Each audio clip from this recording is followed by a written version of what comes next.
Hello everyone, before I talk about some new things in 1.7, I do want to go over my mod list here. I want to go straight down here towards the bottom and Industry Realism and the Industry Realism plus PEC Com Patch. They're ready to go. Use with caution, use with care. They are going to possibly make some other changes that we haven't detected yet, and we're all looking for them, but it looks like they are good, stable, honest to goodness mods for you and for me.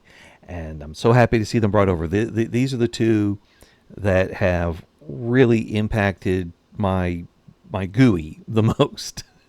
And the things I get to click on. There's a lot of others that do things under the hood, but these are the ones that add the most changes, and they really make a difference.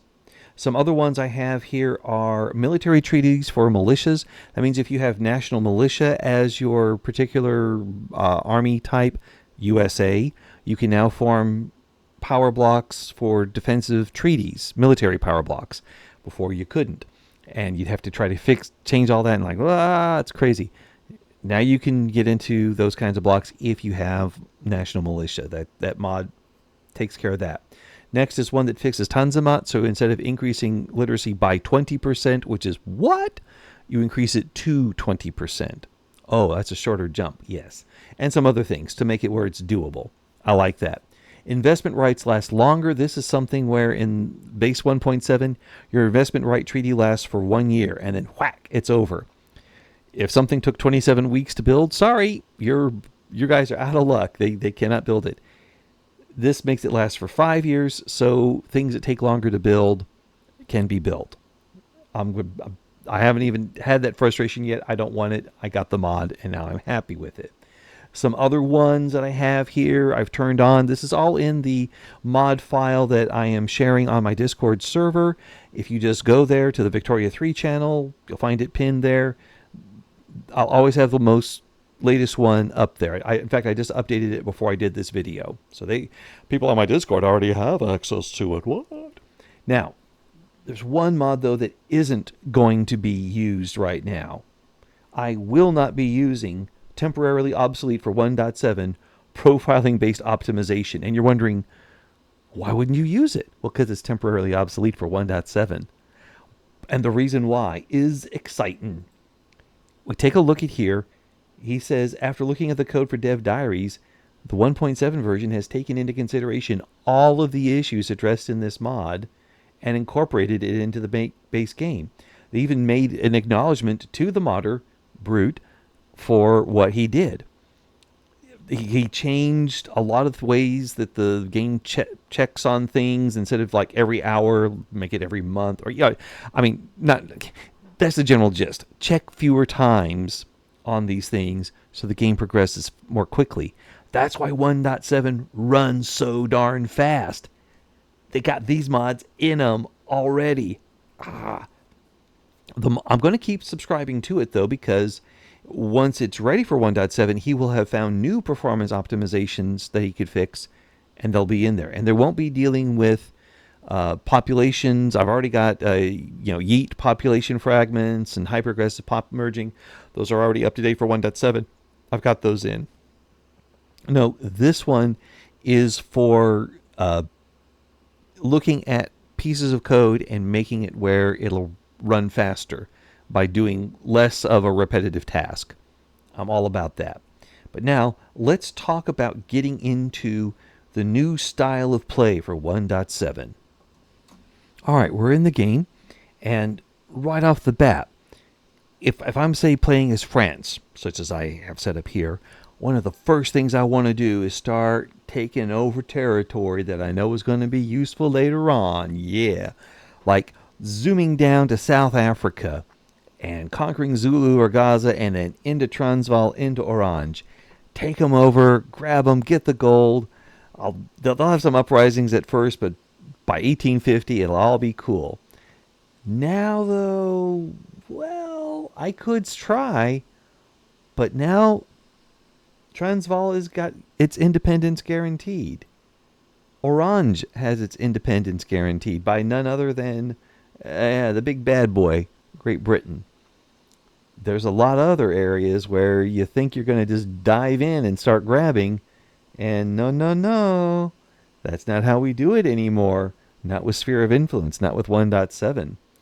What about Belgium? Just roll right through, grab their stuff, take it before the Germans take it. Be paranoid. Well, except you've got three great powers guaranteeing their independence, and you're one of them, France. Not going to happen. And yeah, there's this truce that you've got with the Netherlands, so that's the Dutch. You can't wait 7 months and then stomp in. You just don't no. Same thing over here in Russia. You normally you'd be like, hey, I got Circassia and Caucasian Imami. I know what to do. Invade, crush. We're done. Hey, I've solved the Caucasus problem. Chechnya will never be an issue again. No, because now your truce goes to 1856. You're going to deal with them for a while. And just south of those areas, you've got Persia, a wonderful target in 1.6 and earlier. Now, it looks like you can do some things with it. You just put an interest there. But you're going to get involved in the great game if you do that between Russia and England, and they're already going after each other, and they will grind you down. As it is, Persia itself, not Prussia, but Persia is pretty feisty in this area. The several games I've done runs and just watched other things happening, they've taken over pretty much Afghanistan and slices of Turkmenia. They get some territory here, y'all. So they are not sitting idly by like they did in 1.6 and earlier. This is a game where you don't just go and grab. No. I did a video earlier about the Informal Empire, and I do want to have a run as France in in the new DLC. I may not do it right away because I also want to do a run as the USA, but France was all about informal empire, investing in other countries. So think of it that way. Don't think about painting the map, thinking about tinging the map. We don't have to conquer Belgium to get the benefits of its industry. Let's look back at it. All right. If we improve relations, it says we get, let's get over here, 10% leverage generation from diplomatic pact. Leverage, remember that. It's a very important concept there. Let's say if we guarantee their independence, we generate leverage. So let's keep guaranteeing their independence. Of course, the Germans and British are also doing the same thing, but maybe we propose a trade agreement and we get more leverage from that particular pact.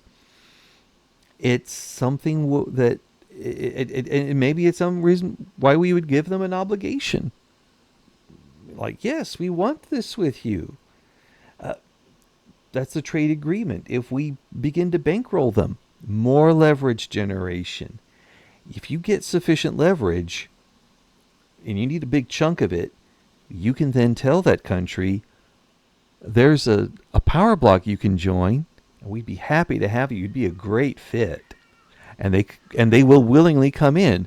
But not because you pointed guns at them and said, you better do it or else, and you made them your protectorate. No, because you brought them in. It's like dealing with a rabbit who's timid. You don't just say, hey, rabbit, come here. You hold out something they would want to eat. They come forward, they nibble a little bit, and then you keep moving it back, and they keep nibbling, and then they're there. And do you catch them and eat them? No, you don't have to. You can invest in the rabbit. You don't have to kill it and eat it and make it part of you. No, you invest in the rabbit. You treat it. It's less powerful than you. Don't let the rabbit put on airs and think it's your equal. But you can then propose an investment agreement. And in the case of Belgium, this makes great sense. They've got a lot of capitalists and people who can invest. They can buy industry in your country. And even though it may generate them some profits, it'll generate you some products that adds to your GDP and gives you the ability to help grow your economy. But also you would have the ability to invest in Belgium. And you've got a lot more investment potential there. And as you invest in that other country, you get more leverage because you increase your economic influence over them. And then finally, fund those lobbies. Hey, you fund a lobby, you build up that leverage generation. Now that's 25% leverage generation. So if you're improving relations, you're funding lobbies, you're bankrolling, you're trading, you are investing, you doing guaranteeing independence, you're doing all the right things to get that leverage on that country to bring it into your power block so that way you have tighter and closer control over it without having to conquer it. Let them run the affairs of their own country. Let them be their own accepted population, and then you don't have to worry about having unaccepted Wallonian or Flemish population. They'll deal with it. If they have an uprising, fine, you'll move in, and maybe you ask for an obligation or that they become your subject. You just bring it a little closer, and you bring that influence to bear.